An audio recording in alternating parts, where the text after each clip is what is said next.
Citizens Tips, time for information and public service. Alamin paano aktibong makalalahok ang nakatatanda sa mga gawain sa komunidad at bakit mahalagang sila ay naisasama at nakukonsulta sa pagpaplano ng mga gawain na may kinalaman sa kanilang sektor. Pakinggan natin ang mga karanasan, kwento, hinaing at kanilang opinyon sa iba't ibang polisiya at programa ng gobyerno para sa nakatatandang Pilipino. Makibahagi sa talakayan, makiisa sa pagpapalawak ng kaalaman at kamalayan ng bawat isa sa mga usapin tungkol sa nakatatanda. Senior Citizens Tips, mapapanood tuwing Huwebes sa ganap na 2:30 hanggang 4 ng hapon sa Facebook page ng Coalition of Services of the Elderly o COSE. Ang talakayang ito ay inihahatid sa atin ng COSE sa pakikipagtulungan sa Miserior, isang German Catholic Bishops Organization for Development Cooperation. At ngayon, narito na ang bagong episode ng Senior Citizens Tips. Ayan, isang mainit na magandang hapon sa lahat ng mga ka-seniors na ating tagapakinig nood. Lalong-lalo na yung mga masugid nating tagapakinig nood sa iba't ibang sulok ng Pilipinas. Naririto na naman po tayong muli sa ating Senior Citizens Time for Information and Public Service. At ang ating paksa ngayong araw ay napakahalaga dahil may kinalaman ito sa kasalukuyang kalagayan natin ngayon sa oras na ito. At ito yung ating tinatamasang tag-init. Yan po ang ating pag-uusapan ngayon. At ngayong hapon ay makakasama natin, makakapanayam natin ang isang magiting na doktora na taga Northern Samar na talaga namang exposed sa isyong ito dyan sa kanilang lugar. No? At mamaya ipapakilala natin sa inyo kung sino siya. Of course, ang aking kadantem ngayon ay si Tatay Oscar Ricaflanca, ang ating magiting na senior sa Mindoro na laging nandyan na nakaantabay kung kailangan ng kanyang serbisyo. Mangyari po ay si Nanay Salve ay nasa isang mahalagang pagpupulong ngayon kung kaya't si Tatay Oscar muna ang kanyang kapalit. No? So Tatay Oscar, bumati muna kayo. Maraming salamat, Kapuroy. At maganda. Wala pong sound, Tatay Oscar. Konting lakas po. Yun lang, baka nakamute. Mahina po.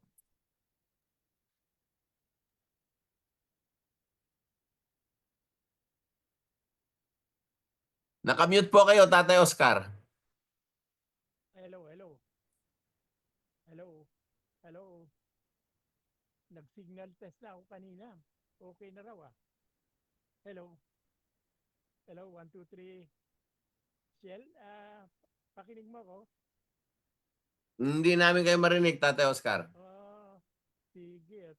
Mukhang nagka-problema ang sounds ni Tatay Oscar ah. Sige, go ahead muna kayo. Wala po. Technical sa COSE, pwedeng pakitulungan si Tatay Oscar, hindi natin marinig. Tatay Oscar, wag po kayo mag-headset kaya. Subukan ko. Kumusta? Yan! Itong headset ko siguro may problema. Ayun. Hindi ako Magandang hapon po sa atin lahat. At maraming salamat. At ako'y bagamat ika nga ay late na, pero always ready naman tayo.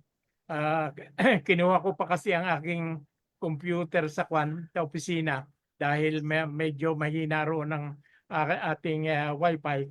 So maraming salamat sa ating unang-una sa COSE at sa ating mga tagapakinig patuloy na sumusubaybay sa ating talakayan sa tips, time for information and public service.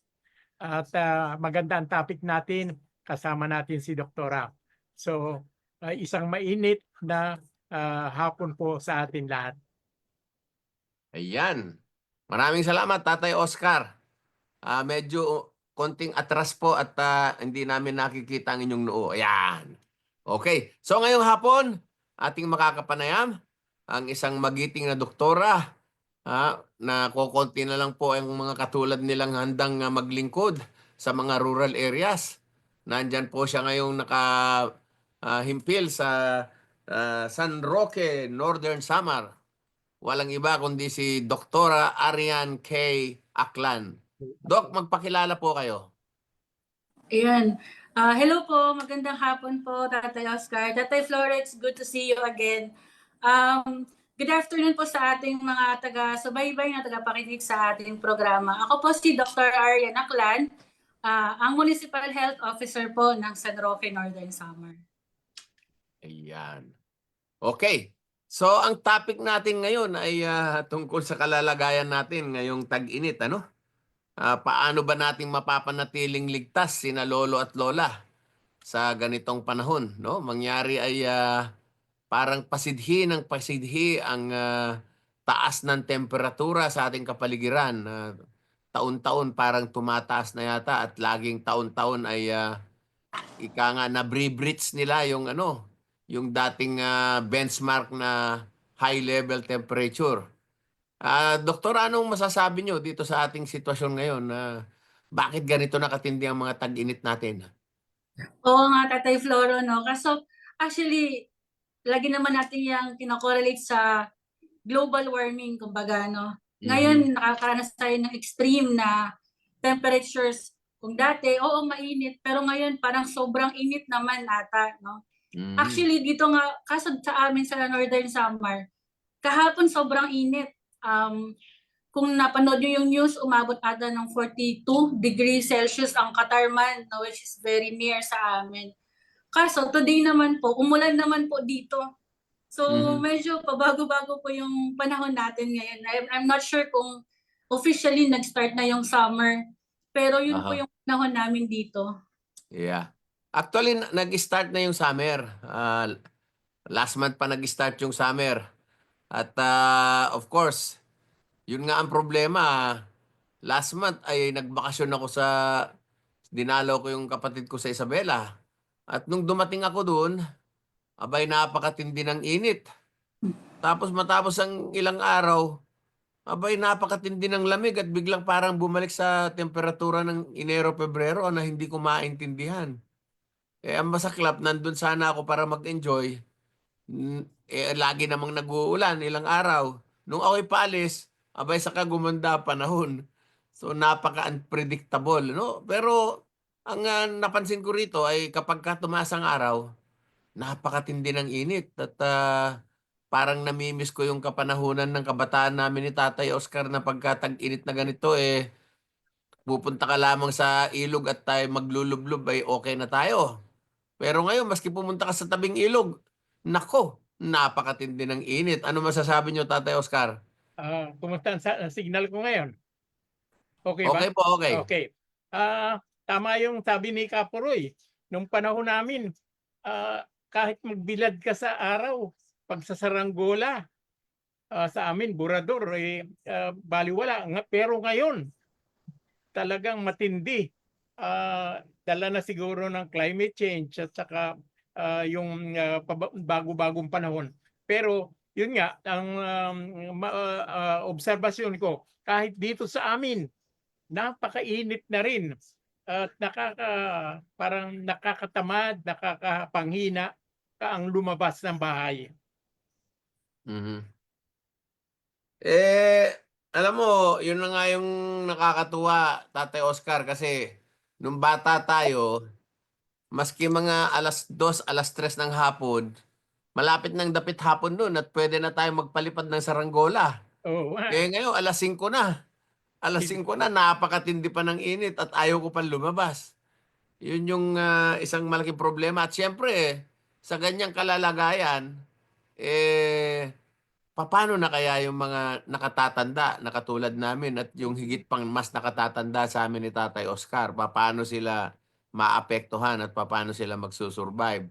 Ano ba ang mga ginagawa natin ngayon dyan sa mga programa ng mga Department of Health o mga Municipal Health o City Health Offices, Doktora Ariana? Ano ba ang ginagawa ninyo at para mabigyan ng tamang payo at tamang pagkilos ang ating mga kasamahang senior citizen. Pero hindi lamang seniors kasi pati mga bata at mga medyo middle age pa lang apektado na sa ganyan.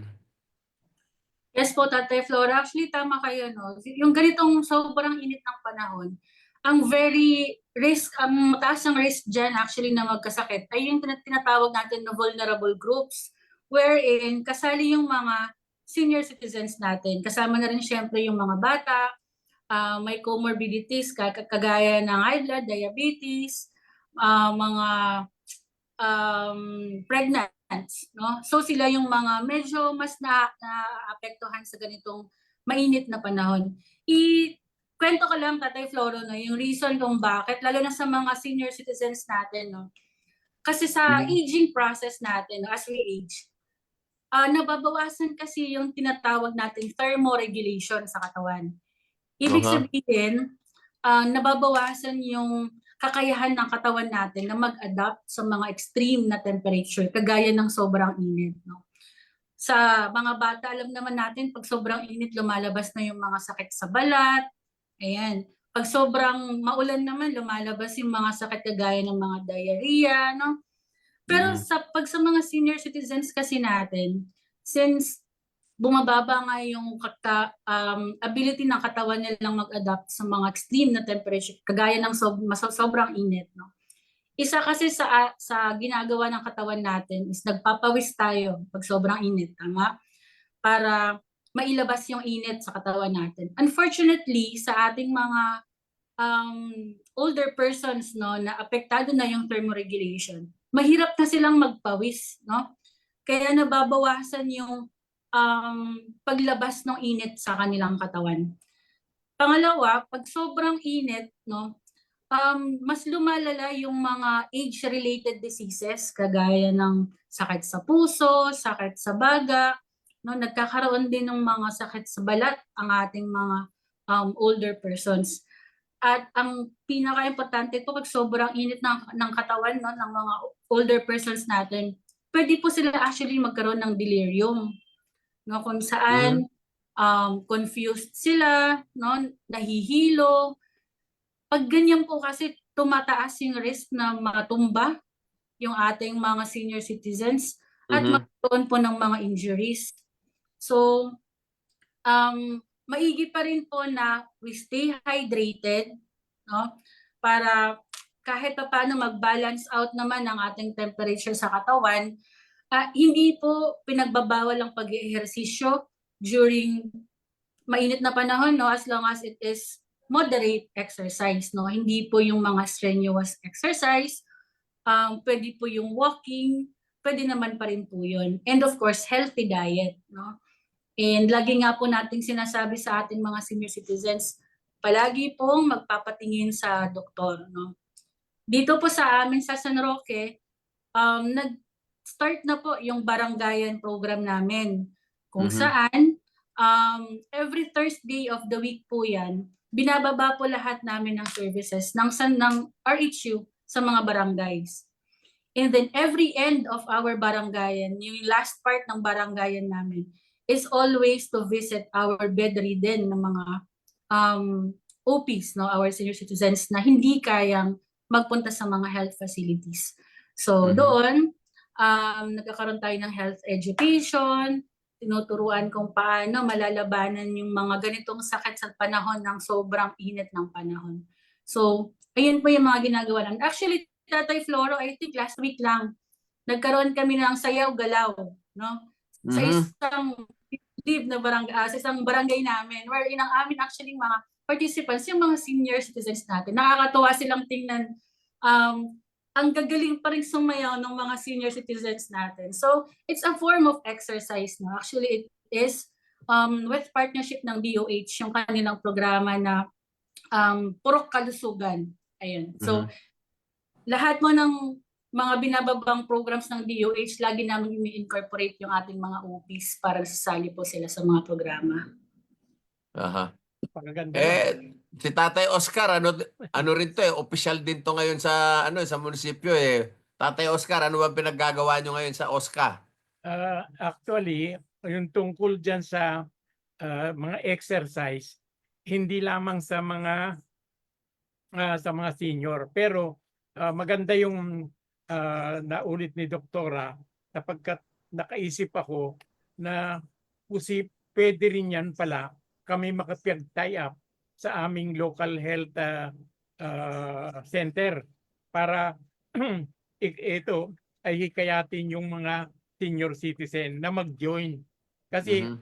kasama yung mga kabataan, tingin ko at ako mismo, para akong nahihiya dahil yung tempo, yung bilis ng tempo, hindi ka makakasabay dun sa mga kabataan eh.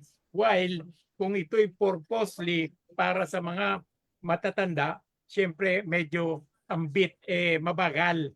Kaya maganda yung practice ninyo riyan at aking isasuggest din dito sa amin. By the way, ako Doktora ay naandito sa Calapan City, Oriental, Mindoro at ako ang OSCA head dito. So maganda. Mhm. Yung yung panahon ngayon napakahirap ng basahin pero ang nangyayari ay extreme weather conditions, no? Ngayon ang dami ng bagay na pinapaintindi sa atin. Meron silang sinasabing ambient temperature, meron pa silang sinasabing heat index. Ito ba naiintindihan mo ito, Doktora? Tulungan mo nga kami magpaliwanag nito. Actually, hindi ako medyo familiar yung tamang definition ng mga technical terms na yon, no? Aha. Naririnig ko din talaga yan sa mga news, yung mga index. Maybe those terms na yan, lalo na yung index, na makaka-guide sa atin yun, no? Kung ano yung panahon ngayon and how we can prevent those mga diseases na pwedeng mag-come up during those types of temperature, no? Mhm. So kasi po depende din po yan sa heat index nga, no. Common ng mga heat exhaustion, heat stroke, 'di ba? So knowing those kung ano yung heat index na lagi naman pong binabalita, at least magaguide tayo kung ano po yung mga posibleng mangyari or ano yung mga pwedeng gawin natin to prevent those temperature related na mga illnesses or diseases. Mhm. Ikaw, Tatay Oscar, ano ba ang pagkakaintindi niyo dito sa sinasabi nilang heat index na ito? Maraming ang mga terminong ginagamit ang itong ating pag-asa na kumbaga sa kami ika nga yung mga senior na nahihirapan na i-interpret.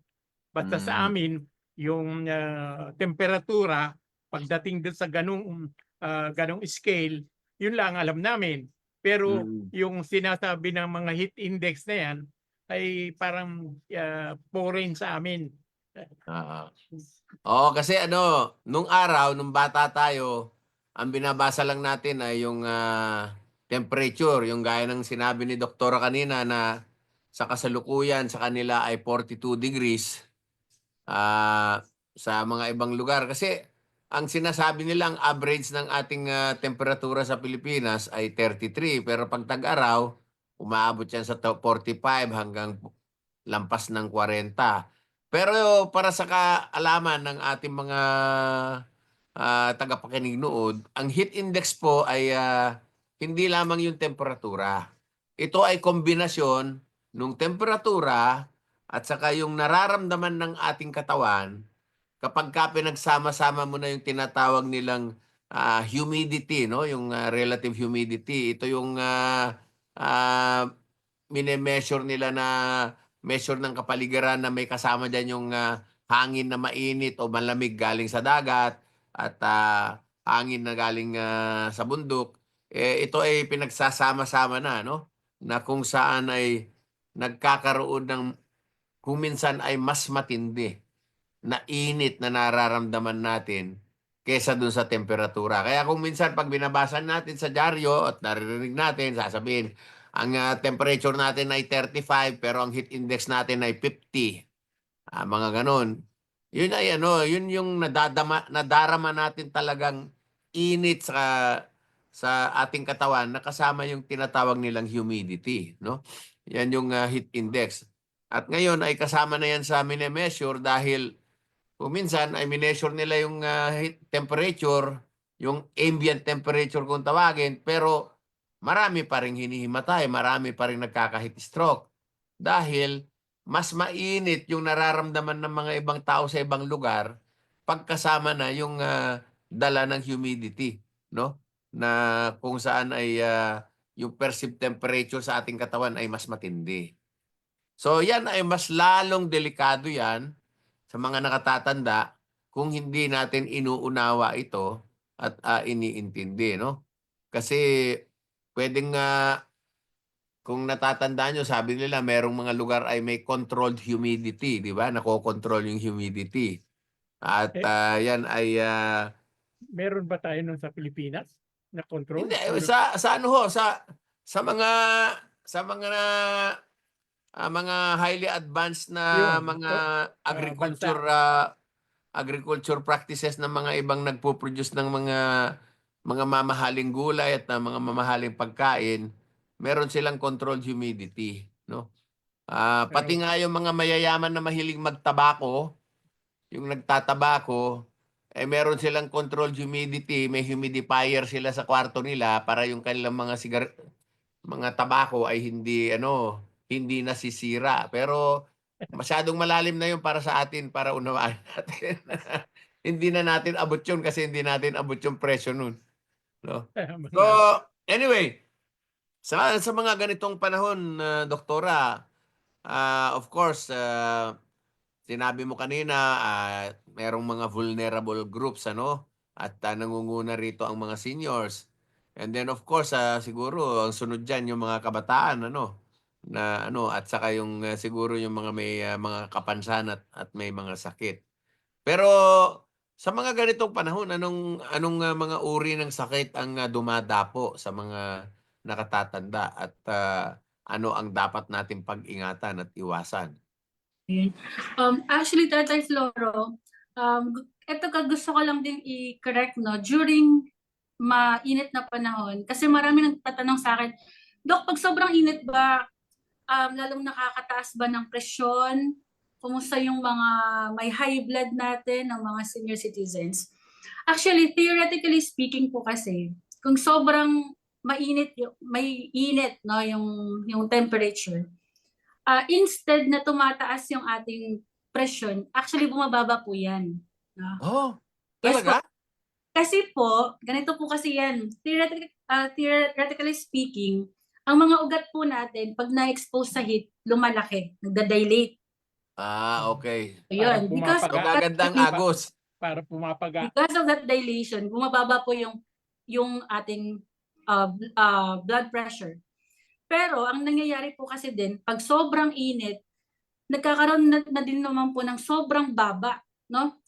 Na blood pressure or biglang baba, which is hindi din po kasi maganda, no? Aha. Pag sobrang baba, doon na po nakakakos ng nahihilo ang ating mga pasyente, no, na may high blood or mga senior citizens. Again, pag nahilo, prone po sa fall and injury, no? Pangalawa, pag sobrang init po ng panahon, very prone po ang ating mga senior citizens sa dehydration. And pag nagkaroon po tayo ng dehydration, delirium comes in, yun po, mahina ang katawan, nahihilo. Kaya lagi po natin ina-advise sa ating mga senior citizens na laging mag-hydrate, no?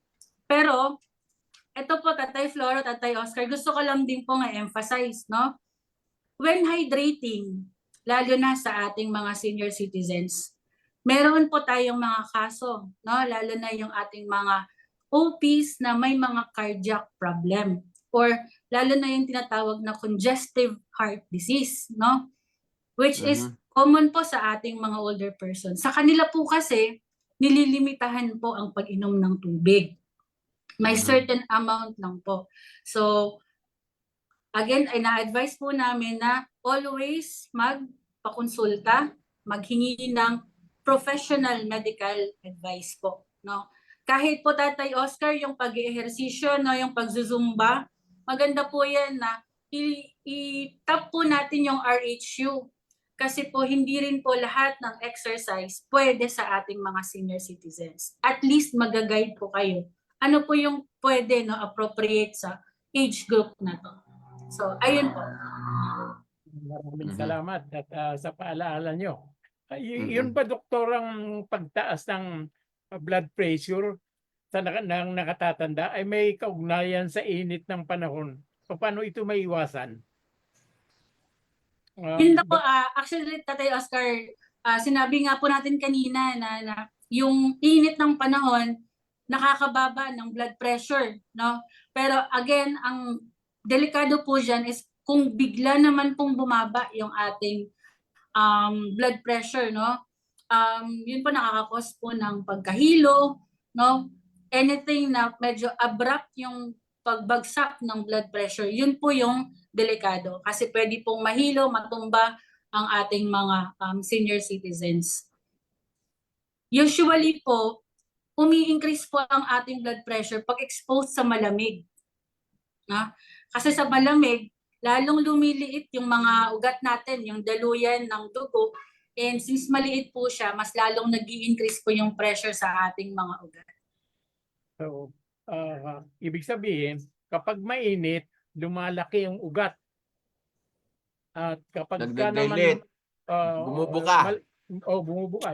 Pag malamig naman, lumiliit. Yes, Ganun correct. po ba, doktora? Sumisikip. May sikip. Yes po, tama po yan, Tatay Oscar. Aha. Oo. Pero bukod sa sa blood pressure, ano pa ba ang epekto nito sa mga nakatatanda? Isa rin, Tatay Flora, actually, nagbasa ako ng mga journals, no, mga research regarding dito. Common din ang depression actually in times of mainit na panahon, no? Kasi nga po, sa sobrang init, kahit nga sa mga younger population, medyo pag mainit, hindi tayo komportable, no? Lalo na po sa ating mga senior citizens in times of mainit, no? May mga journals po and mga research na mas nagiging prone sa depression ang ating mga older persons, no? Pwedeng hindi po makalabas ng bahay, sobrang init, no? Hindi po sila makapag-ehersisyo, no? Mga ganun pong factors. Ganun pala. Ako naman, pagka nasa malamig na lugar ako, pag napapapunta ako dun sa may mga lugar na may mga snow at panahon ng winter, ako nadidepress. Yung nalulungkot ako, nabuburyong ako na parang walang ganang mabuhay. Oo nga. Kaya Meron din po mga ayokong tumira sa mga temperate regions eh. Oo, Yes, talaga. tama po kayo, Tatay Floro. Meron din po tayong mga research, no, mga journals na nagsasabi na yung mga taong mga nakatira sa malamig na lugar ay sila po ay prone sa depression din. Siguro, yung sinabi ko kanina, nangyayari siya in terms of dahil lang sa hindi makalabas ng bahay yung ating mga senior citizens, no? Lalo na po yung ating mga senior citizens na nagtatrabaho pa sa bukid, nagtatanim, no? Lagi po natin yung pinapayuhan na medyo maghinay-hinay po pag mainit ang panahon kasi they're very prone po sa heat exhaustion tsaka heat stroke.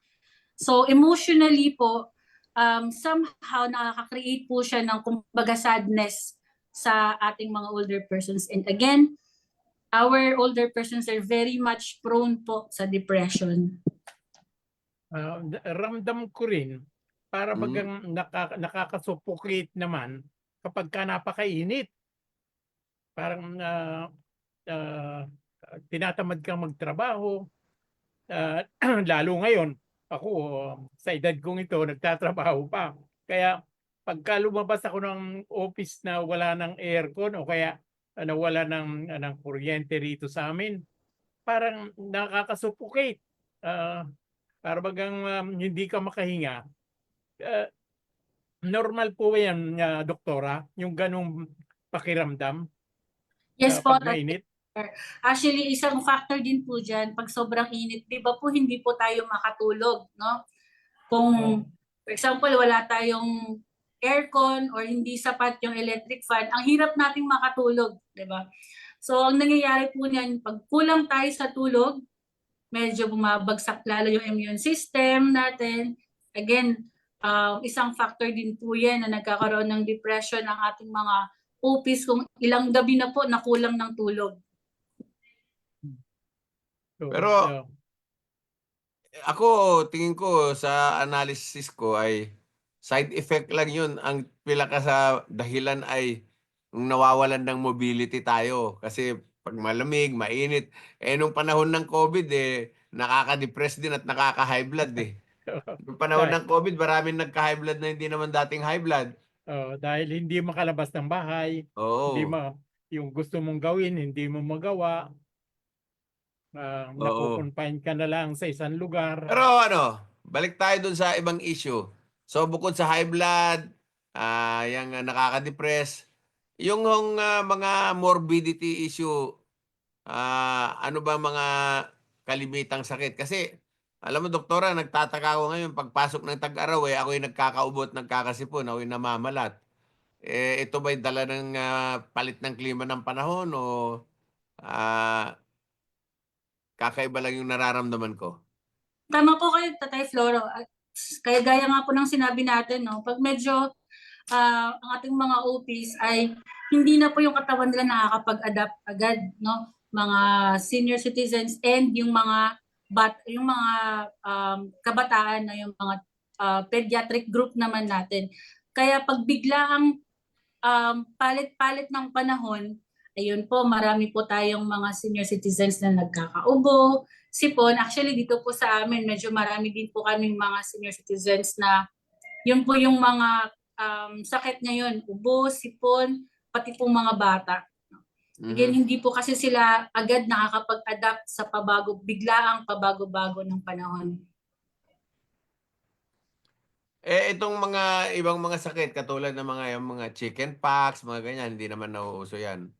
Mga Yan po commonly sa mga bata. Pag mga sobrang tikdas, init ganyan. ng panahon, dumadami po yung mga sakit sa balat, no? Sa amin po dito sa San Roque, ang pinaka-common po na medyo tumataas ang kaso yung tinatawag natin na hand, foot, and mouth disease, no? Medyo po yan sa ating mga kabataan. Meron ba nun sa tao? Meron po, Tatay Oscar. Ito po yung sakit na kung saan tinutubuan po tayo ng mga butlig-butlig, no? Sa mouth, sa kamay, sa paa. Pero pwede din po siya sa buong katawan, no? Although viral naman po siya, ibig sabihin pwedeng mawala lang.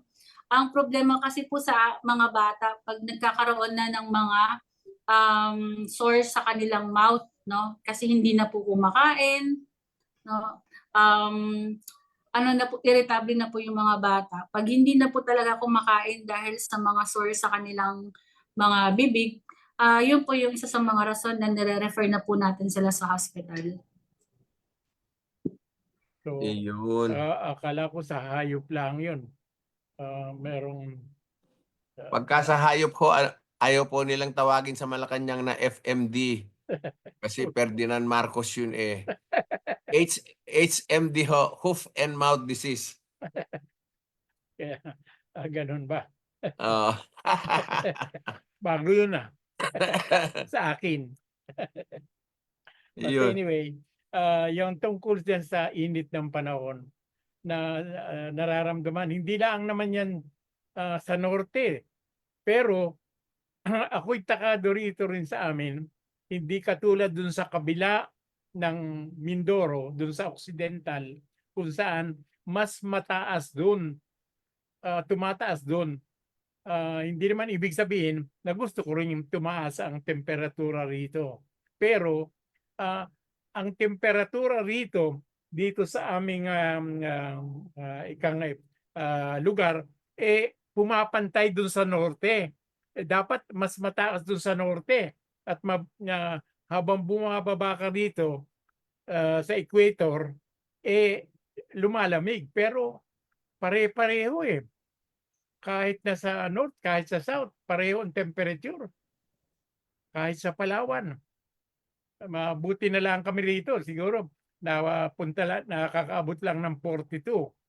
pero sa kanila nakakaabot ng 45. Kaya Yun na yata yung tinatawag na heat wave, di ba, doktora? Heat wave na yata yung tawag dun eh. Yes po, tama po kayo, Tatay Floro.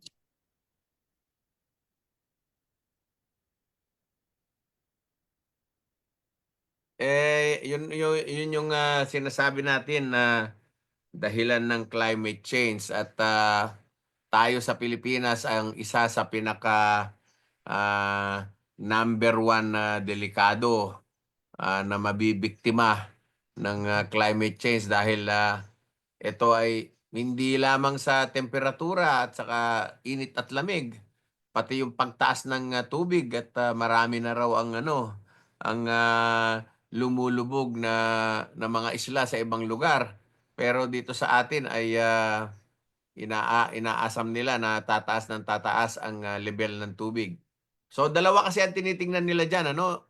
Yung una, yung pagtaas ng temperatura at ang kanilang minomonitor diyan ay hindi tayo magkakaroon ng breach ng 1 degree centigrade ang pagtaas ng temperatura, no? Yan yung ating iniiwasang mangyari na umabot sa ganyang kataas na level ng tag-init. Yung epekto niyan ay sabi nila pagka naabot na yan ay point of no return na raw. Yun yung naririnig ko dyan, no? At nababasa. Yun yung nakakatakot. Kasi kung titingnan nyo ang graph, no? Nagle-lecture din ako kasi sa climate change at minomonitor ko yan. Ang nangyayari po ay yung pagtaas ng temperatura na yan. Sa totoo niyan ay nagsimula lang yan nung industrialization no? Nung 1800. Pero ang bilis ng pagtaas mula 1800 ay mula sa napakababang level ay tumaas na ng tumaas, no? Tumaas siya ng 0.5 nung magsimula ang industrialization. Ngayon ay nasa 1.0 na ang tinaas. At natatakot sila na ito ay lalo pang higit na lalampas. At para bang wala na tayong point of no return, no? Unless magkaroon ng dilubyo, siguro matulad tayo doon sa panahon ni Noah o kaya magkaroon ng pang Third World War na maubos ang mahigit kalahati ng tao sa mundo, makakabawi ang inang kalikasan, no? Ayan. Yan pero yung yan yung ah, kinatatakutan natin dahil alam nyo, ako naniniwala ang kalikasan ay marunong gumanti sa mga nag suwail na mga ng tao sa ibabaw ng mundo. pang-aabuso na ginagawa Mm. ng mga tao sa ating Eh, mundo. ang masaklap lang yan, hindi naman tayong lahat ang nang-aabuso. Yung mga Yun. nang-aabuso na nagpapakasarap, nagpakasarap sila. Di baling mamatay na sila bukas. Tayo, hindi pa tayo nakaranas ng sarap. Paano ba yan? Nadadamay tayo sa Oo. kanilang mga kanga ay tinatamasang sarap, tayo naman ang tinatamasa hirap, naapektuhan. Oo. Tapos, eto, dami-dami epekto niyan eh. Ang isa pang epekto niyan, yung mga dating hindi binabagyong lugar, no? Ngayon ay binabagyo niya. Dati ang bagyo ay sa Northern Luzon lang hanggang Bicol. Ngayon ang bagyo ay umabot na hanggang sa Mindanao. Oo. Pagkakaintindi ko nung bata ako ay hindi binabagyo ang Mindanao, no? Tama ka ron, Oo. Kapuroy. Nung bata tayo, Mm. balitang-balita yan. Kaya ang daming nag-migrate na taga Luzon diyan sa Mm. Mindanao dahil Mm. magandang agrikultura, magandang Oo. temperatura. So, Pero yun ay sa usapin ng bagyo. Doon sa usapin naman ng tagtuyot, ganun din. Ang tagtuyot mula norte hanggang Mindanao na nagkakaroon ng tagtuyot. At yan ang isang masamang epekto ng tag-init kasi kung tagtuyot sa tag-init, eh, hindi lamang tayong mga senior ang kawawa dyan, tayong lahat kasi hindi nakakapagtanim ng maayos ang ating mga magsasaka at ang ating mga sakahan ay natutuyo na, no? Ah, ewan ko lang kung anong sitwasyon diyan sa Northern Samar, andiyan sa Mindoro, pero galing ako sa Isabela, maraming hindi masyadong masaya, no? Sa sitwasyon ng agrikultura dahil double whammy yung nangyayari doon eh.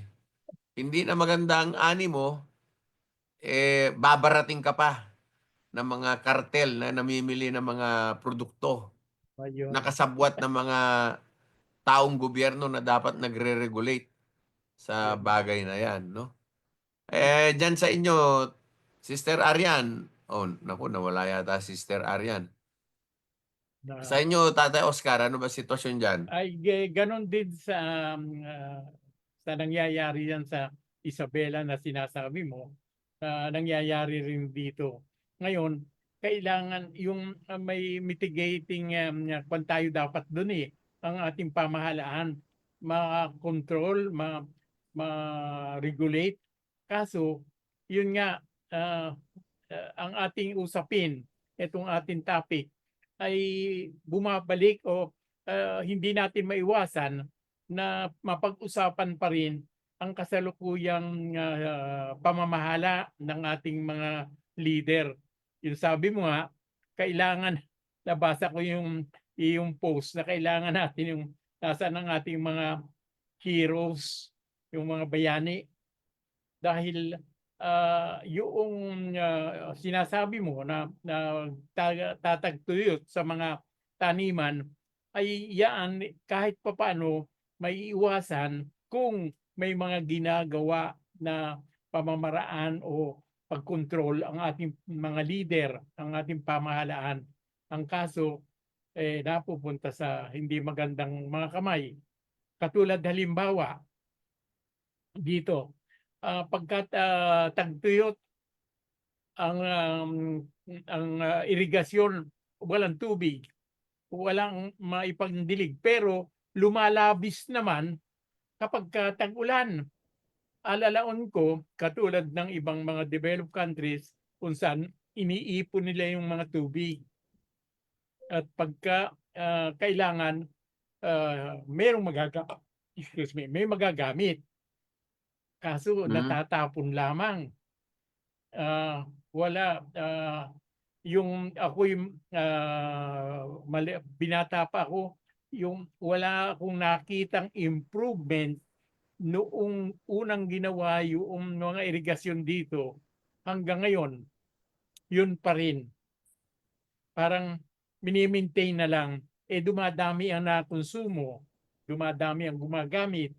So, sana nagagawa ng paraan. Kumbaga sa pamilya, lumalaki ang pamilya. So, kailangan ay merong mga pamamaraan para ito ay ma-address yung demand. Malaki na ang demand eh.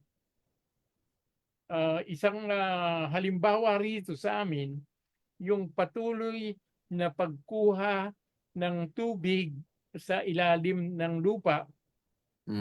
Hindi dapat sa aking pananaw, although hindi naman ako eksperto, noon pa yun na i-suggest ko na gamitin yung mga nasa ilog para surface water ang gamitin.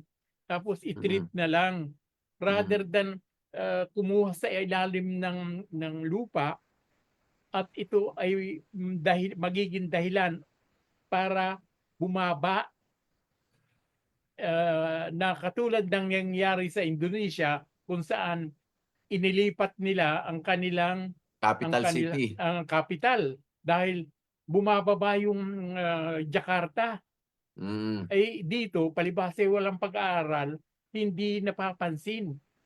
Ay dumadami ang demand, nagdadagdag sila ng mga bomba para bombahin yung tubig sa ilalim. Tatay Oscar, Oo. itatama ko kayo diyan na hindi totoong walang pag-aaral at walang pumapansin. Isa po akong environmentalist at water resources management po ang aking major, no? Oo. Matagal na po naming sinasabi yan, matigas ang ulo ng ating mga namumuno. Hindi nakikinig ang mga taong gobyerno, ang mga politiko. Yan Yun. pong sinasabi niyong yan ay matagal na naming nirerekomenda na dapat itigil ang paghuhukay ng mga balon at paghuhukay ng mga deep well. Dahil dalawa po epekto niyan. Tama yung una yung sinabi, isa ay maaring lumubog at nagkakaroon ng subduction. Pero Oo. ang isang masamang dahilan niyan, kapagka yung tinatawag na aquifer, yung tubig daluyan sa ilalim ng lupa, pagka yun ay nabakante, papasok Papasok yung tubig alat. alat yun. 'Pag Oo. pinasok ng tubig alat yan, hindi mo na yan maitutulak Y- palabas. yes. At lahat ng halaman sa ibabaw niyan Apektado. ay hindi magbabago na at hindi na Yeah, mabubuhay. tama ka. Diyan Oo. nagsisimula yung usapin ng disyerto, 'no? Oo.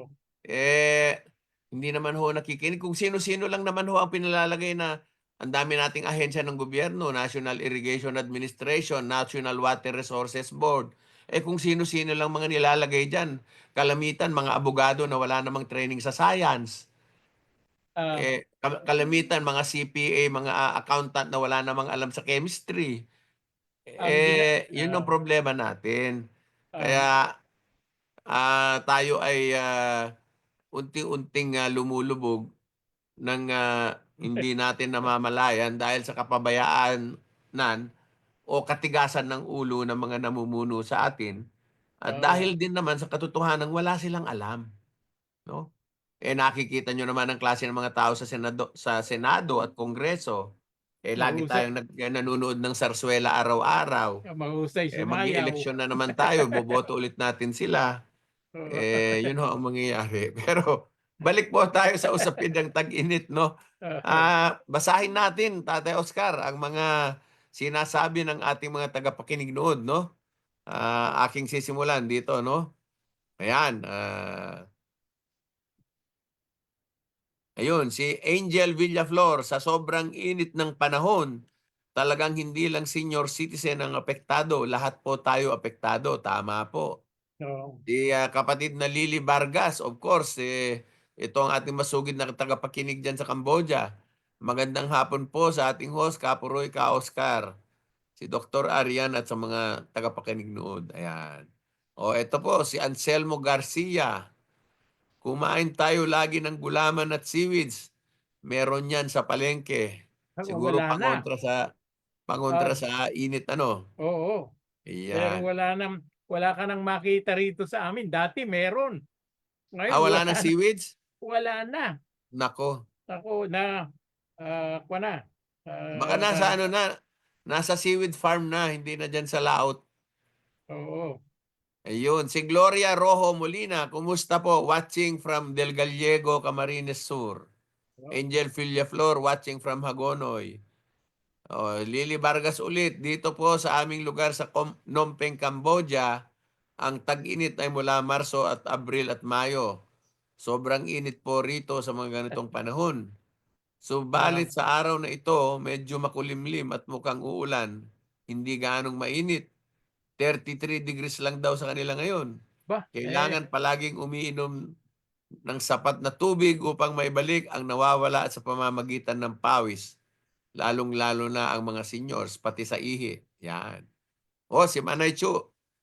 Chu Arabejo. hoy, Joy. Yan. Long time no Warm, hot see. months are April to May. Today's heat index is a little bit higher at 34 degrees than the 34. Maganda pa 'yon. sorry po. Unpredictable, so to speak, nowadays. Sometimes it rains in the afternoon in our area in Eastern Visayas. Ayan, nasa bandang Tacloban yan si Manay Marichu, no? Eto, si Arsenio Garcia. Tama ka, Floro. Matindang depression sa winter season. Dahil madilim, malamig at madalas dahil kakaunti ang populasyon, nasa bahay lang ang mga tao. Kulang sa interaction minsan dahil sa init sa Pilipinas. Madalas nasa labas nakikipagkwentuhan kaya mas nababawasan ng depression dito sa atin. Yan. Oo. Nakakai nakakainit din. Nakikipagmarites ang mga tao paghapon, nakikipagmarites. Yung mga iba nagtutungit, nagbibinggo, nagmamadyong. Ayan. Sa ibang lugar walang ganyan wala silang diversyon. Um, Ayun, ah, y- nag-send ng message si Doktora Arian kasi may meron lakad siyang daw biglang yata. kailangang ayusin sa may pinapatagbo pala siyang training mukhang Ah, kailangan niyang bumalik at ayusin yung pinapatagbo niyang training. Yeah. pinagbigyan lang yata tayo dahil Oo, pinagbigyan lang po oo. tayo. So Mm. anyway, ayan po yung ating Yan, mga bumalik na si Doktora. Nandiyan na ulit si Ayun, Doktora. nakabalik na ulit si Doktora. Tamang-tama pagkatapos kong basahin bumalik si Doktora. Ayan, Doktora. Kanina habang wala ka, kung saan-saan na kami pumalaot, pinag-usapan na namin ang epekto ng climate change at saka epekto ng pagkatuyo ng ating mga aquifer sa ilalim ng lupa. Ayan. Pero mahalaga na dapat napapag-aralan natin kasi malaki ang bentahe ng Pilipinas dahil tayo ay mayaman sa bagyo at ulan. Sana gawin nating advantage 'yan para sa Oo. atin.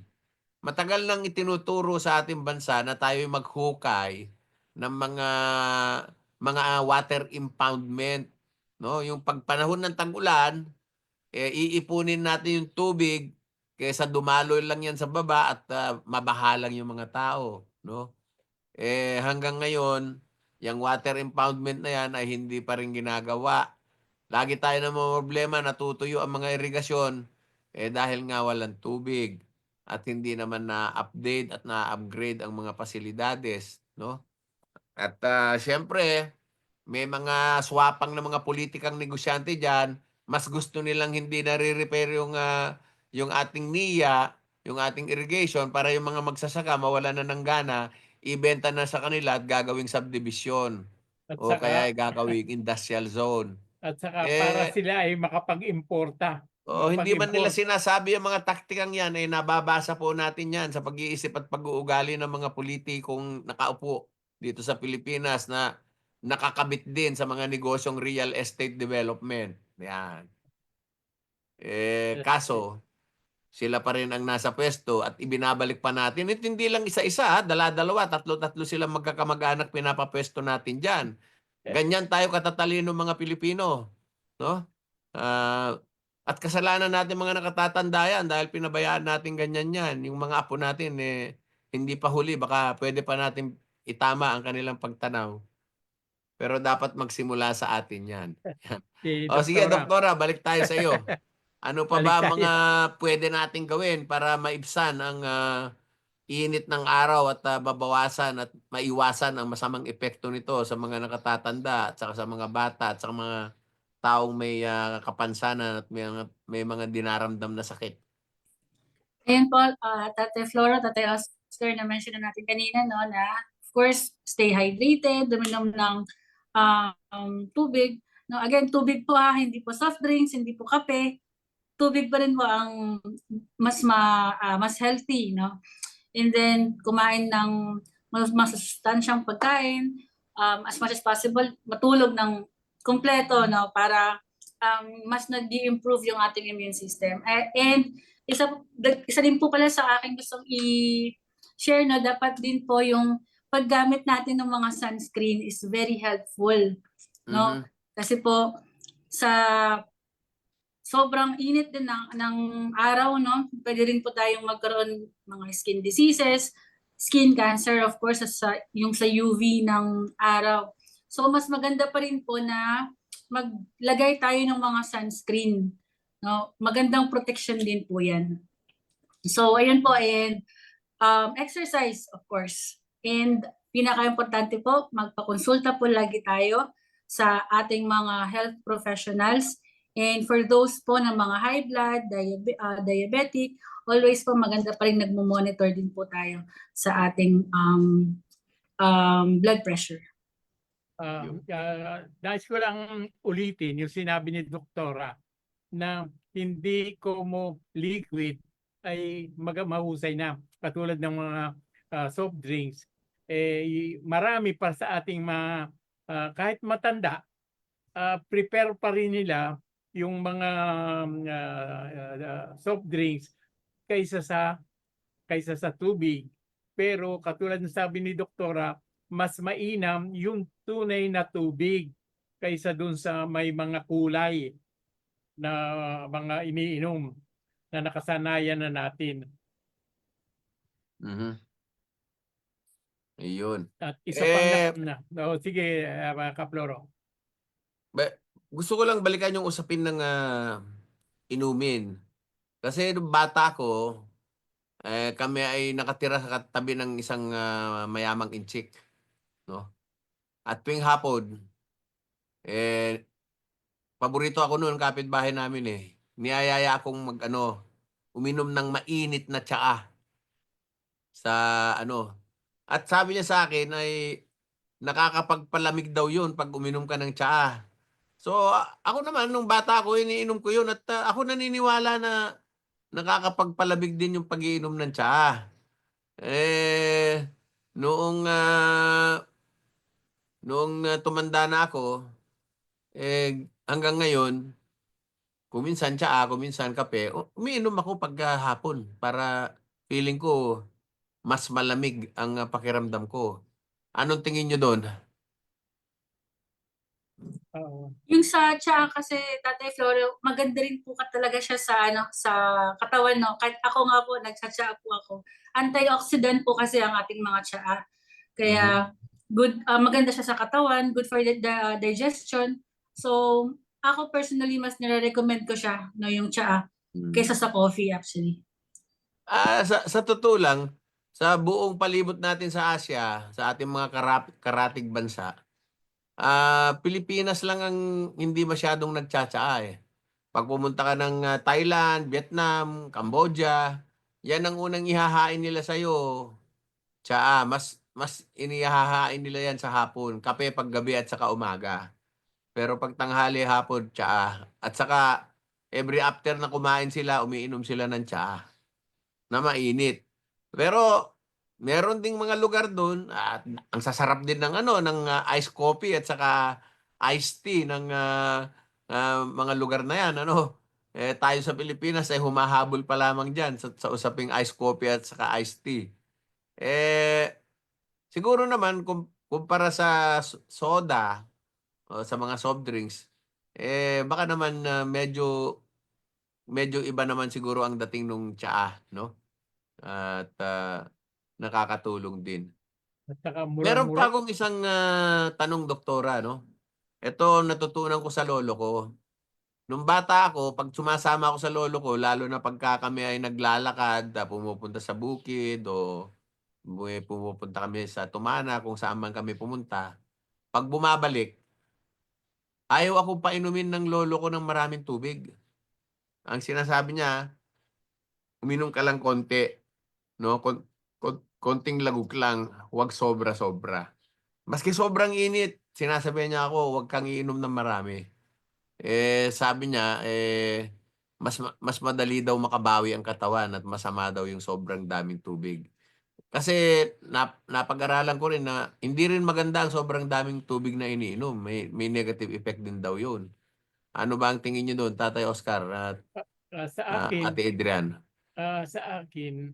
ay Arian pala. malaking malaking bagay sa akin ang pag-inom ng marami. Kahit na kaya nga yung aking pinaka-mug o yung baso ko, malaki kaysa ordinaryo.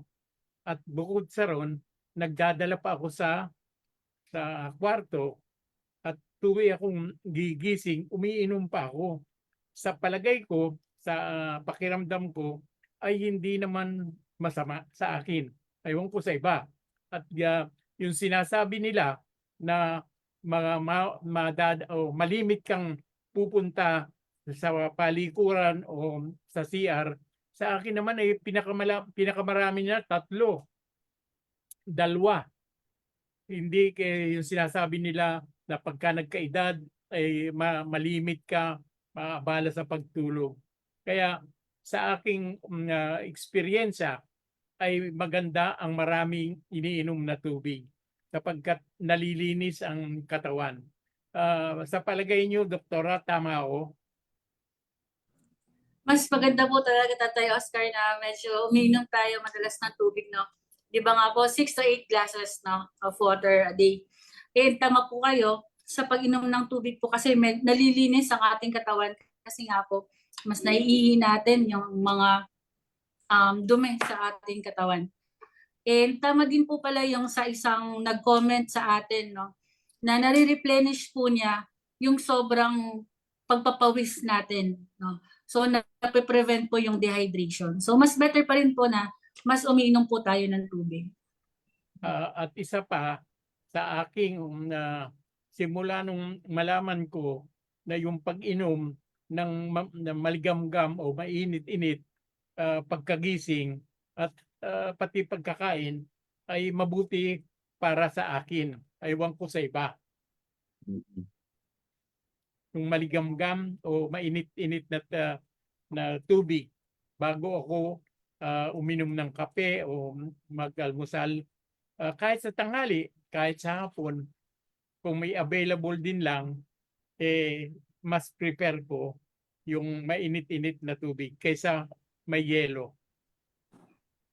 Ako naman, mga tatay, every time na paggising sa umaga, ang iniinom ko po ay tubig na may lemon.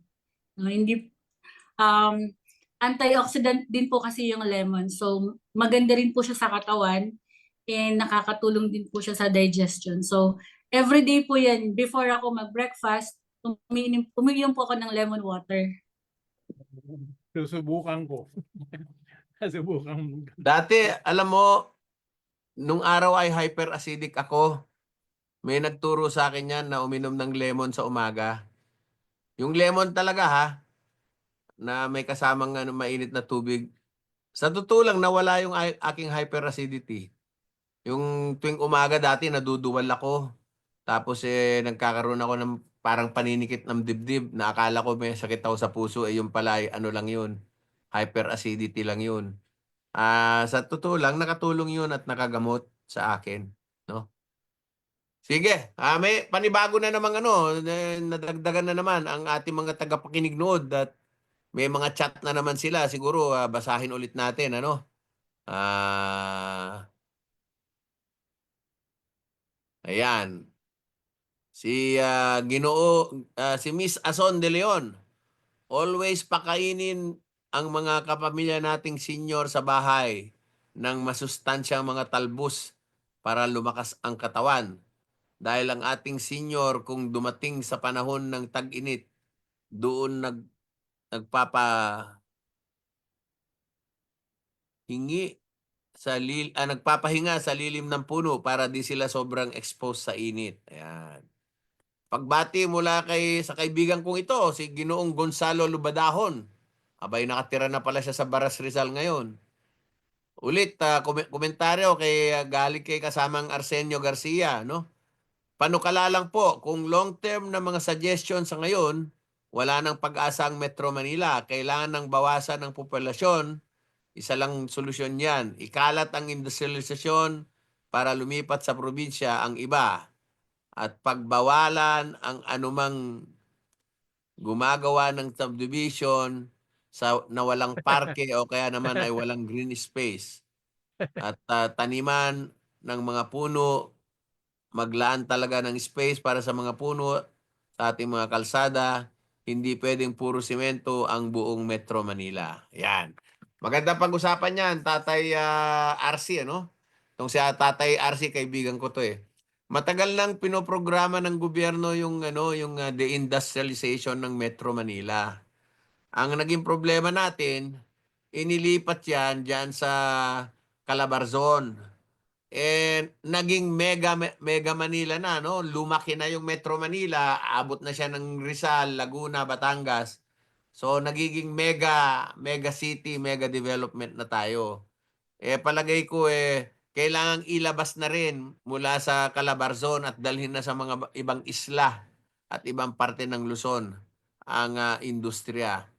Ang isang malaking problema rito, Tatay RC, ay para mailipat natin ang mga pagawaan sa probinsya, kailangan ayusin natin yung mga infrastruktura ng mga puerto, ng mga komunikasyon, at maraming bagay. Eh, malaking problema pag pupunta ka sa probinsya, wala kang internet.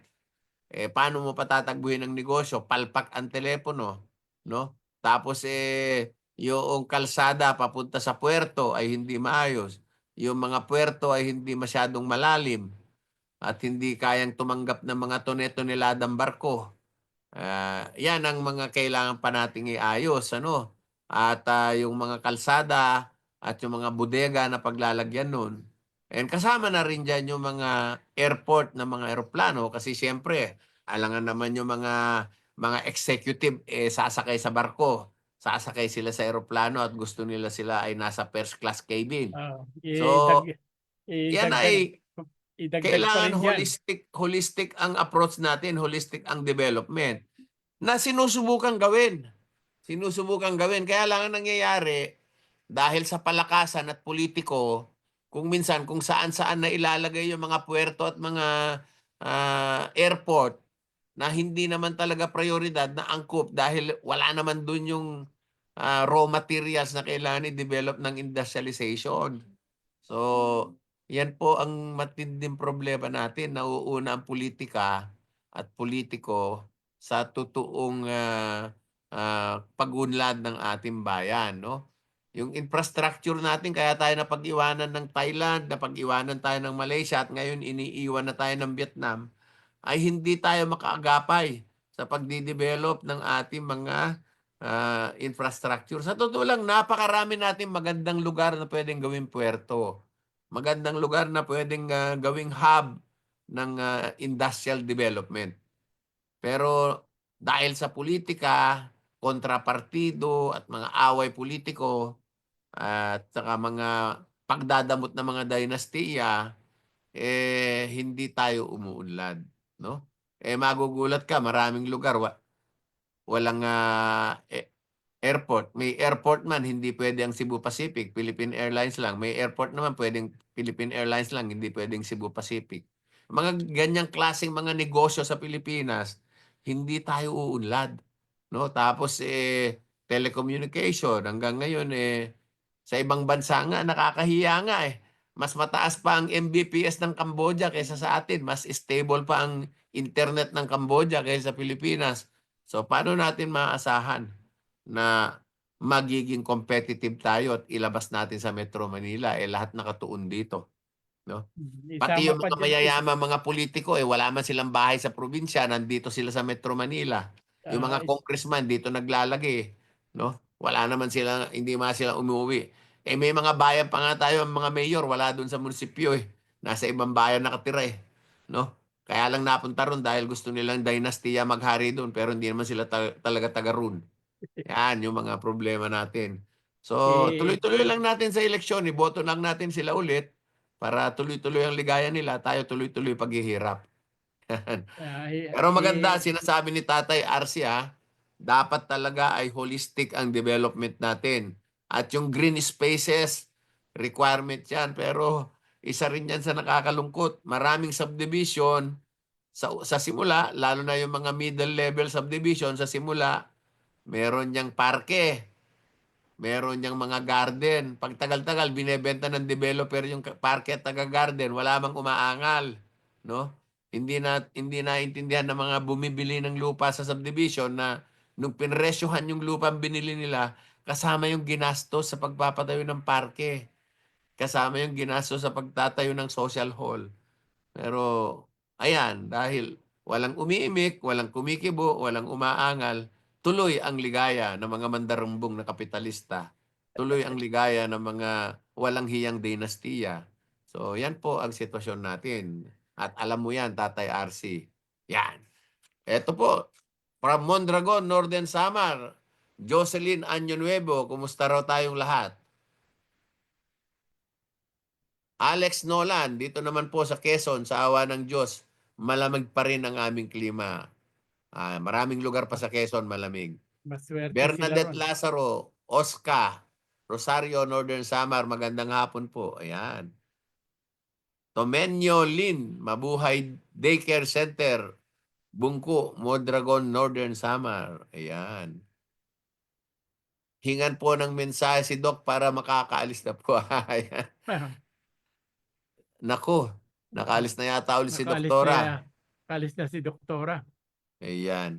Mm. So ayan, Tatay Oscar, tuloy tayo. Meron pa tayong ilang minutong nalalabi. Oh, ayan pala si Doktora. Kala namin nakaalis na kayo eh. Ayan.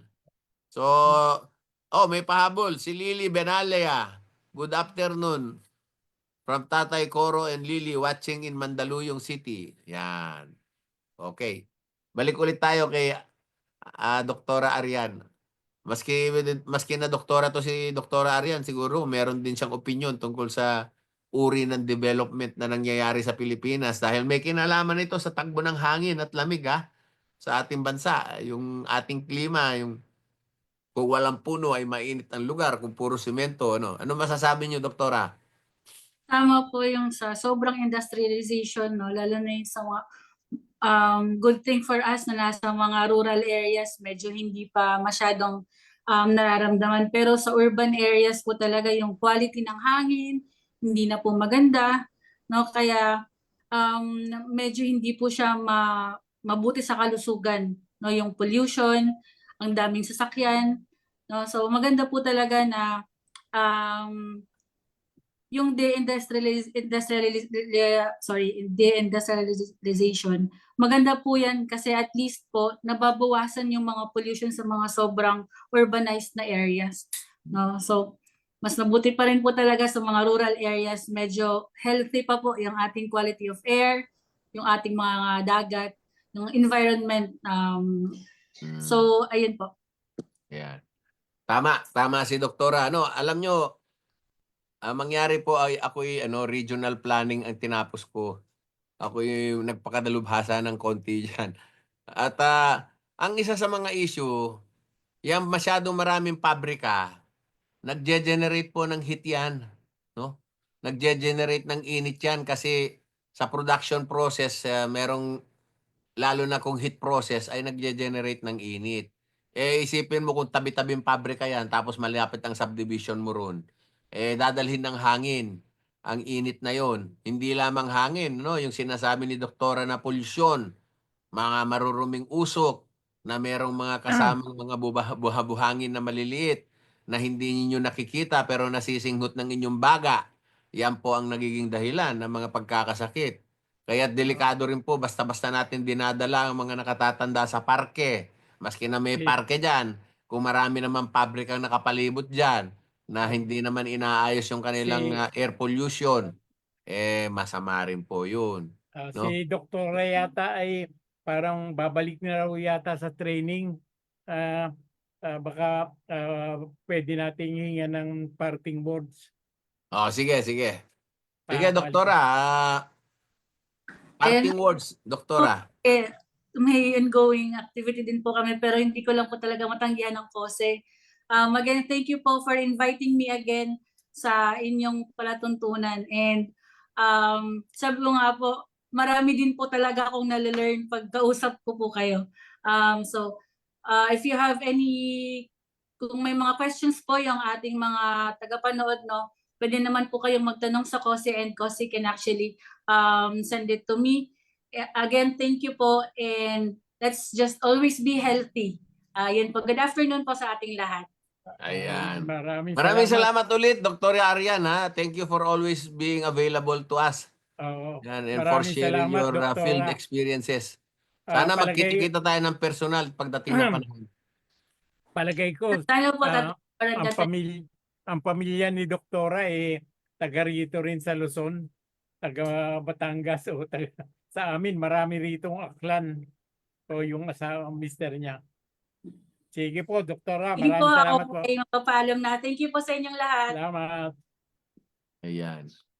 Okay. Ngayon, yung sinasabi mo, Tatay Oscar, yung sinasabi mahaba-haba pa ang ating oras, no? Oo, yung sinasabi mo, Kapuroy, ay hindi mo nabanggit ang power o elektrisidad na kalimitan katulad dito sa amin ay nakadepende kami sa mga mga generator pa na Mhm. kung yun lang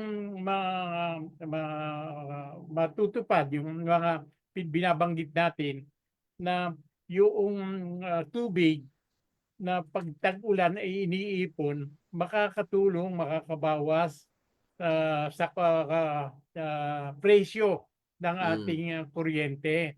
Eh, marami yung gano'n na hindi napapakinabangan kapagka tag-ulan o tagbagyo yung mga tubig na Mm. nasasayang lang, natatapon dito na napakamahal ng kuryente, ng power namin. Kaya kung ito ay masusolusyunan, makakahikayat pa ng mga investor para yung sinasabi mo na ma-decongest diyan sa Metro Metro Manila Manila. o diyan sa hanggang Calabarzon para maikalat sa Mm. papunta sa mga probinsya.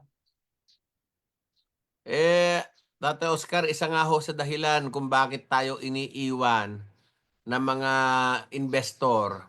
Actually, maraming mga dati ng pabrika rito sa Pilipinas ang nag-alisan, lumipat sa Vietnam at Cambodia dahil unang-una, ang isa sa pinakamalaking dahilan nila ay napakamahal ng kuryente sa Pilipinas. So yung kanilang production cost ay masyadong mataas at hindi nila kikitain yung dapat nilang kitain. And of course, isa pa nilang pinoproblema, hindi lang nila binabanggit yung pakikialam ng mga politiko sa mga negosyo rito. Yung bang maraming gusto makibakas na laway lang ang puhunan, hindi ka pa nagsisimulang magnegosyo, hindi ka pa kumikita, ay bumabakas na sa iyo yung mga nakapwesto sa puder at sasama na sila sa iyong tubo, no? Malaking dahilan po 'yan, no? Hindi po totoo yung sinasabi nilang dahil masyadong mahal ang labor natin sa Pilipinas, hindi po totoo yun. Ginagamit nila ang labor bilang dahilan. Maaring may mga labor unrest dahil sa mga ibang agresibong mga labor leader, pero hindi po totoo yun. At hindi po totoong mga labor ay komunista kaya tayo iniiwan ng mga investor. Iniiwan po tayo dahil mahal. Mahal ang kuryente at mahal din po ang tubig. Ang tubig po natin ay mahal din, no? Kung ikaw ay magtatayo ng pabrika ay malaking gastos 'yan. So, bukod pa dun, yung iyong mga nasa payola mo pa yung si kapitan, nasa payola mo si mayor, nasa payola mo si congressman, marami pong pagkagastusan yung mga tinatawag nilang mga economic transaction na non-productive. Yan na nga ang isang malaking dahilan kaya Hmm. nakaka-discourage yung nadi-discourage yung ating mga investor. Hmm. Tama ka, Kapuroy, sapagkat meron akong nakausap na sa pagkukuwentuhan namin ay nalaman ko na sila ay may balak talaga rito. Pero dun pa lang sa pag-aayos ng mga papeles ay parang Mm. pinahirapan na. Mm. Para bagang ah, yung sabi mo, tama yung sabi mo, laway lang ang puhunan. Eh Mm. gusto kasama na siya sa mga kasosyo na siya. Hmm. Naulit yan sa akin, foreigner, na casual ang usapan namin. Kaya isa yan sa nakaka-discourage sa ating mga ah, prospective investor. Tatay Oscar, wag mo nang isipin yung foreign investor. Yung mga local investor na lang, yung mga kapwa nating mga Pilipino na gustong magnegosyo. Ang ganda-ganda ng kanilang mga panukalang pag-iisip na paghahanap buhay at negosyo na magkakaroon ng empleyo. Pupunta sila sa isang lugar, kung minsan sa sarili nilang bayan. Andiyan na yung mga politika na makikibakas sa kanila na laway lang ang puhunan. O kaya aagawin sa kanila yung ideya, aagawin sa kanila yung proyekto, sila ang mag-iimplementa at aangkinin na nila. So paano tayo aasenso? Umikot ka sa buong Pilipinas, karamihan ng negosyo pag-ari ng mga dinastiya o ng mga pamilyang dikit sa dinastiya. So paano tayo uunlad? Kaya mainit na ang ano, mainit na ang panahon natin, mainit na ang klima, mainit pa ang ekonomiya, mainit na hindi naman umaandar. At kaya umiinit din ang ulo ng mga tao na Oo. naapektuhan, ah, nakakasama sa pag-init. Tapos, ang nakakatuwa nito, sila rin ang bumibili ng mga produkto ng mga mangingisda at magsasaka at binabarat nila. Maniniwala ba kayo ngayon yung presyo ng palay ay napakababa, na mas gusto pang ipamigay na lang ng magsasaka ang kanilang palay kaysa ibenta? At ang isa pa na nakakahiya, nakakagalit ay yung nabasa ko sa social media na itinatapon yung mga kamatis diyan sa norte, tinatapon dahil napakababa ng Hmm, presyo, lugi pa. Ay hmm. kung yan ay matagal ng problema, ay hindi man lamang magawan ng solusyon na sinasabi noon kailangan ay merong refrigerated na bodega para sa mga ganong perishable goods. Nangyari rin yan dito sa amin sa Mindoro na yung mga sibuyas Hmm, nasisira at saka ang presyo ay nagiging kawawa yung mga farmers natin. Eh, oo, napakatagal ng problema 'yan. oo, ako po ay ano, ako po ay nakita ko 'yan mismo nung ako'y nagtrabaho diyan sa Mindoro. Ewan ko kung naikwento ko sa'yo, nagtrabaho ako diyan sa MIRDO, Mindoro Integrated Rural Development. Oo, Ay, kasama ako sa gumawa ng mga planning diyan sa sa Nauhan Lake. Nakita ko mismo kung paano nabubulok ang kamatis, ang kalamansi at mga bungang kahoy na hindi na idadala sa Batangas dahil, mura ang presyo. Pero katulad nung kamatis puwede namang gawing, ketchup, puwede namang gawing tomato juice. oo. Eh, kung bakit hindi nagagawa, hanggang ngayon andiyan Eh, naman lahat ng, pamamaraan at andiyan naman lahat ng scientific studies, andiyan naman lahat ng methodology, bakit hindi ginagawa? kailan Kasi pa 'yon? Kailan pa 'yon? walang gustong ano, walang Ano, gustong mga mag-invest. anong taon 'yon? Napapakinggan ko yung Mirdo, pero mga anong year 'yon? Mga, 1980s 1960s, po. 80s, Nung at ako'y ngayon bagong graduate isa sa mga naging trabaho ko yung ayusin namin yung master plan ng, Mindoro Integrated Development. At, rural development. napadpad ako diyan sa Nauhan, dun ako tumira sa lumang bayan. Oo, Oo, imagine 1980s pa 'yon, hanggang oo, ngayon problema, 'yun pa rin ang problema. oo. Hmm, Wala pa hong kalsada noon doon sa sa papuntang, Minas. ngayon maganda na, Oo, dun na dadaan ang papunta ng Occidental Mindoro. hmm, Kaso hanggang ngayon hindi pa tapos. ayun. Wala pa, Di pa rin tapos. hindi pa, ah, ilang taon na 'yon? Yan lamang Nauhan na yan kayang-kaya kayong buhayin ng pangangailangan niyo ng isda sa buong isla ng Mindoro, yung Nauhan. Nung panahon 'yun, palagay ko, nakatikim ka ron ng banak, yung isdang banak, na Lahat po, lahat. napakasarap at saka banglis, yung tinatawag na banglis. Yung, yung isdang batik-batik. Oo, Oo, napakataba, napakasarap.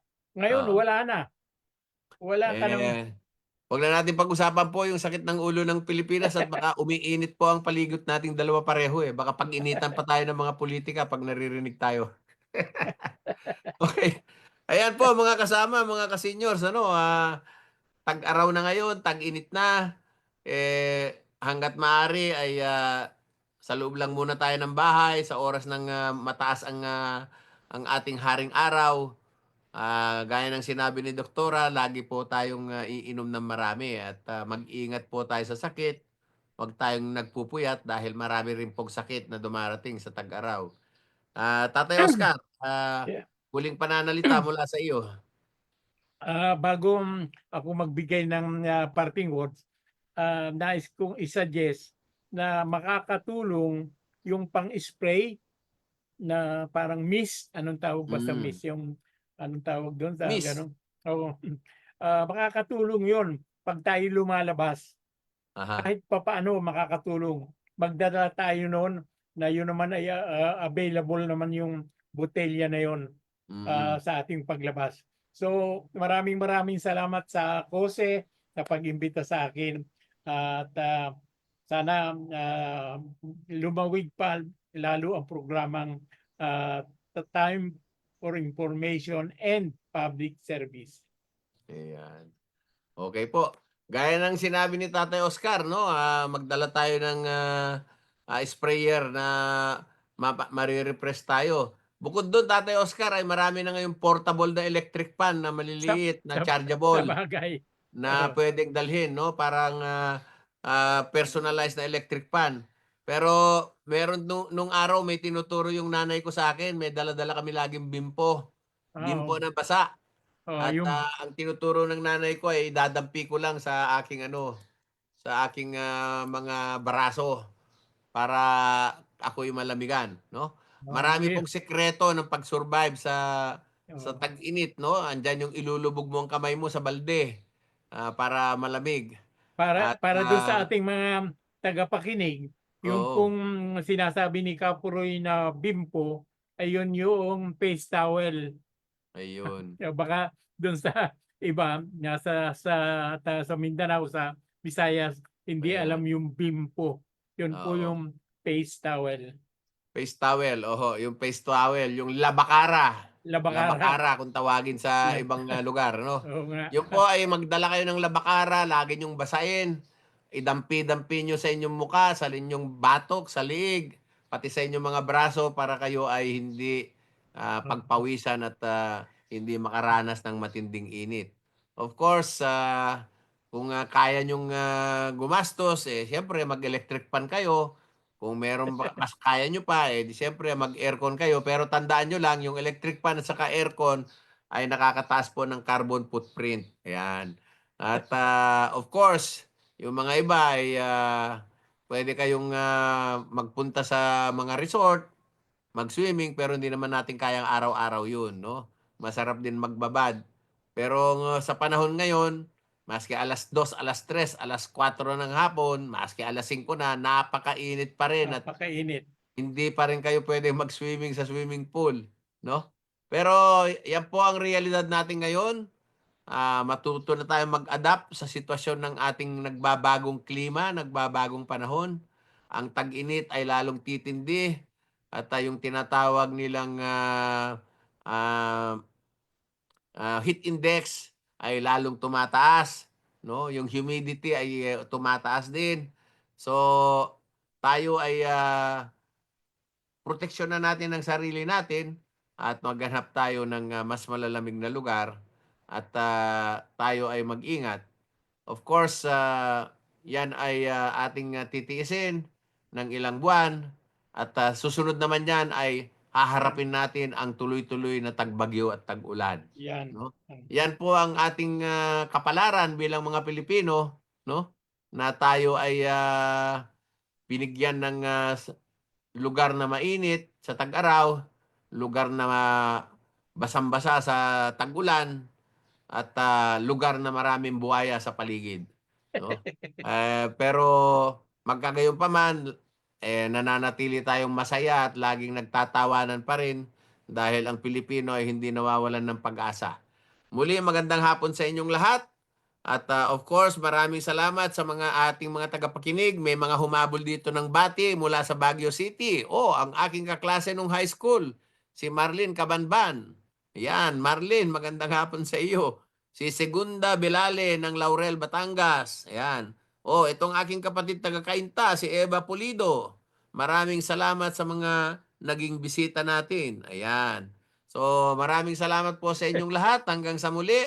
Sa susunod na linggo, Martes, 2:30 hanggang 4:00, muli tayong mag-usap-usap at, tignan natin kung anong mga iba pang, issue ang pwede nating talakayin na nakakatulong at, makakapagbigay ng, konting, advice at mga tips para sa ating mga ka-seniors. Muli, maraming salamat sa KOSE, maraming salamat Tatay Oscar, maraming salamat Doktora Arian. At bago ako magsara ng programa, gusto ko lang ipaalala na ang 10 ulirang nakatatanda Sun Awards 2025 ay bukas na po ang nominasyon, ano? At maaari po kayong mag-nominate ng isang nakatatanda o senior citizen na may sumusunod na kwalifikasyon. Of course, yung edad dapat ay 6 na po pataas. Hindi multi-awarded at hindi kinikilala o kinilala ng international o national na level. Nagsilbi sa komunidad o organisasyon o tumulong sa kapwa nang walang hinihinging kapalit o kabayaran sa loob ng 5 taon o higit pa. Ang nominasyon ay maaaring gawin ng isang organisasyon, grupo o individual na kanyang pinagsilbihan o nabigyan ng inspirasyon at hindi ng kanyang pamilya, kamag-anak o sarili. So hindi po pwede mag-nominate ang kamag-anak ng kamag-anak, ha? At ang huling araw po ng nominasyon ay hanggang sa 15 ng Hunyo 2025. At kung meron po kayong mga katanungan sa susunod na programa natin ay pwede ninyong itanong dito sa ating chat group. Pero pwede rin po kayong tumawag sa KOSE na may telepono bilang 8874-6416. Ang area code po niyan ay Manila 02. Ang area code 02, area code ng Manila 6374-6416. Yan. 8374-6416. At sila po ay magbibigay sa inyo ng mas malalimang paliwanag. And of course, gusto kong ipaalam sa lahat na si Tatay Oscar ay ating awardee ng 10 ulirang nakatatanda noong 2024. Yan. So, yung mga medyo mahaba ng pinaglingkod sa kapwa senior dyan, atin po silang bigyan ng parangal. I-nominate po ninyo ang inyong mga kakilala kasama sa organisasyon, kabarangay na tumutulong sa kapwa nating senior. Maraming salamat po at magkita-kita po tayo muli. Maraming salamat. Inyong napakinggan ang isa na namang episode ng Senior Citizens Tips Time for Information and Public Service. Ang programang tumatalakay sa mga karanasan, kwento, hinaing at opinyon ng nakatatanda tungkol sa iba't ibang polisiya at programa ng gobyerno para sa kanilang sektor. Senior Citizens Tips, mapapanood tuwing Huwebes sa ganap na 2:30 hanggang 4:00 ng hapon sa Facebook page ng Coalition of Services of the Elderly o KOSE. Ang talakayang ito ay inihatid sa atin ng KOSE sa pakikipagtulungan sa Miserior, isang German Catholic Bishops Organization for Development Cooperation.